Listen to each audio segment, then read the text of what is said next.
Unaangalia Sadiki TV.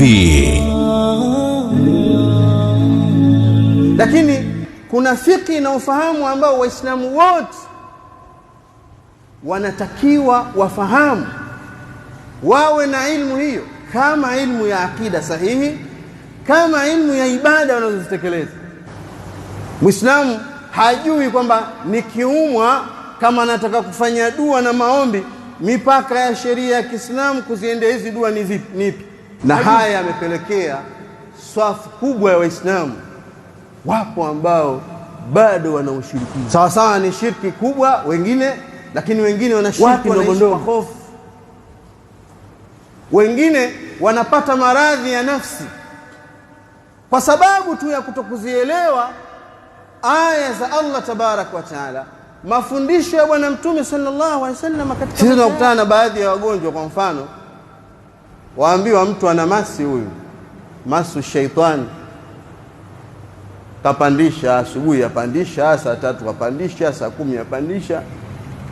Sasa kama wewe si mtu mwenye khibra na mambo haya, yawezekana ikawa una kazi yako asubuhi wasoma, saa 5 wasoma, saa 6 wasoma, mwisho na ni wanawake wengi wendajitumbukiza wewe matatizo, waingia kwenye dhambi ya zina au madhambi mengine. Ukipeleleza kwa umakini kabisa, utakuta kwamba mtu huyu ameshindwa tu kuendesha maisha yake, hilo limemtosha aingie katika babu inayoambiwa kwamba ni babu ya almasi. Kumbe hana masi yule, maisha yamempoteza. Kumbe hana masi, mume arudi saa 6 za usiku. Kumbe hakuna masi, kagombana na mpenzi wake. Kumbe hakuna masi, kadha wa kadha. Yapo mambo yamejificha katika nyoyo za binadamu na Waislamu. Sasa kazi yako wewe, kama ndio huko kwenye sunna hupo kabisa, kazi yako wewe ni kununua majogoo huko na mbuzi, na mganga achoke tu akuagizia hili agizia hivi, afu angalia huyo kuku kaangukaje hivi. Baada ya muda sasa kuna shughuli nyingine atakiwa iendelee hapo, kesho ndanunua kuku mwingine, mtondogoo agizia mbuzi.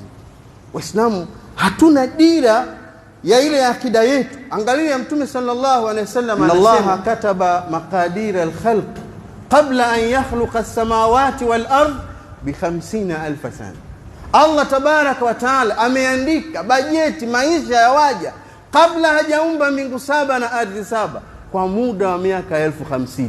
Yani Allah anaweka bajeti miaka 50 kwa hesabu za duniani, baadaye anaumba mbingu 7 na ardhi 7 uje uishi wewe kiumbe kwa bajeti ile. Kisha inapita qadha, hukumu ya Allah katika kuitekeleza na kuifanyia kazi ile bajeti aliyokuwekea. Famal khawf, kama umeachika hiyo riziki imefika mwisho, Muislamu wababaika nini?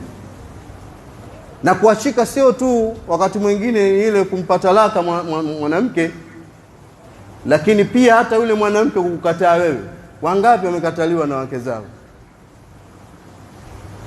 Wengi tu.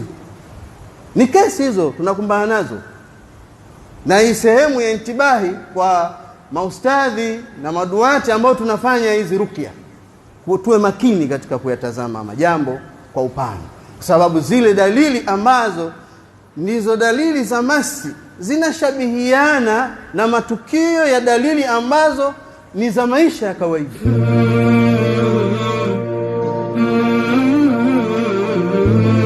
Sadiki TV, manhaj ya Qur'ani na Sunna kwa ufahamu wa salafi wa umma.